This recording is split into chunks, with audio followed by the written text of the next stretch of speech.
Question number 6, Ron Mark. Thank you, Mr Speaker. My question is to the Minister of Civil Defence and asks, can the Government assure New Zealanders on our level of preparedness for all natural disasters?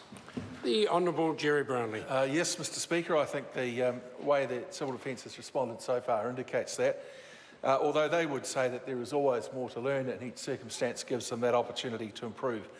In New Zealand, our approach is generally to act locally, coordinate regionally and support nationally. And I think keeping those three things in mind as basic principles, the Civil Defence Organisation New Zealand is able to respond appropriately in the first instance. The longer term recovery is something that all of us will need to think about. Supplementary. Supplementary question, Ron Mark. Thank you, Mr Speaker. To the Minister, does he have any concerns about reports of the 111 phone line and Civil Defence site crashing? And if so, what does he have in mind to address that problem? The Honourable Jerry Brownlee. Mr Speaker, I think the government as a whole has a concern about how that happened.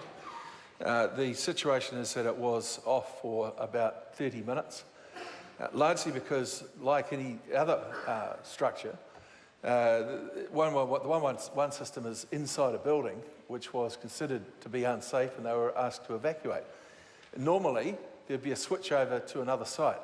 In this case, there was, I understand, some mistake and the switchover did not occur, but when it was picked up, it immediately happened. It is concerning, but I can tell you, sir, Mr Speaker, it is of even greater concern to the staff of the centre, who are dedicated people and who do a great job in normal circumstances. I'm sure that they will want to ensure that this doesn't happen again. Supplementary. Supplementary question, Ron Mark. Thank you, Mr Speaker. To the Minister, has he been advised on the number of buildings in Wellington that are owned or occupied by government agencies and emergency services that do not meet earthquake strengthening requirements, and how is that work progressing? The Honourable Jerry Brownlee. Mr Speaker, as Acting Minister of Civil Defence, I haven't been briefed on that at this point because the assessment post yesterday morning is still continuing. Some buildings have been cleared for occupation as being safe for the purpose that they are intended. Others are still under assessment, and I would hope that by at the latest, the later part of next week, we'll have a very comprehensive understanding of those situations. But of course, the safety of people in buildings is not confined just to civil servants. It's to everybody who works in the Wellington area in a commercial establishment. It's going to take a while to get through all that. Supplementary. Supplementary question, Ron Mark. Thank you, Mr Speaker. To the Minister, does he believe the tsunami threat was adequately and consistently communicated to the public in the affected areas? The Honourable Jerry Brownlee. Mr Speaker, in the event I think it was, there have been some concerns expressed about the speed with which sirens were turned on in some areas. But in the end, the decision about that does lie with local authorities, and I think if I were to pinpoint why there might have been a set of different decisions made, it would be because of the lack of clarity of the information that came out in the first place. When you look at the information that came out, for those who are issuing it, it seemed perfectly clear. But given that this was a relatively new experience for New Zealand on this scale, then I think we've got to learn from those experiences and ensure that next time it is treated appropriately. Can I say that the response that we got from people was extraordinary.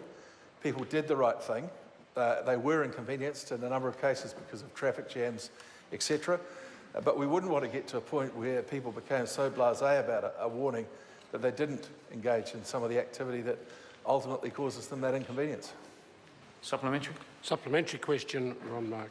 Thank you, Mr Speaker. To the Minister, has the Government had discussions with Kiwi Rail and Bluebridge about rerouting Cook Strait ferries to Littleton until such time as State Highway 1 and Picton Christchurch rail link are re-established?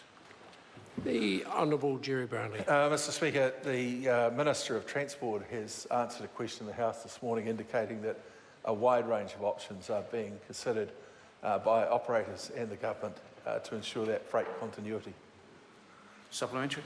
Supplementary question, Ron Mark.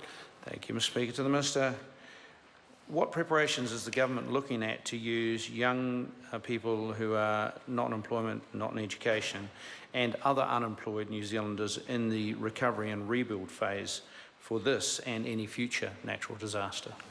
The Honourable Jerry Brownlee. Mr Speaker, there were very successful programs put in place in Christchurch for young people, and we are now a country that has very high levels of employment. Those people who are unemployed may well find opportunities that come out of a disaster like this. It's a little hard to pinpoint it specifically because at this point the extent of damage to buildings in Wellington is not known.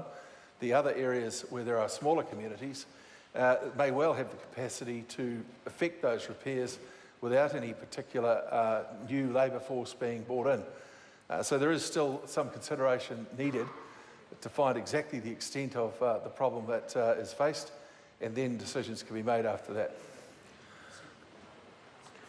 Question number 7, Sue Moroney.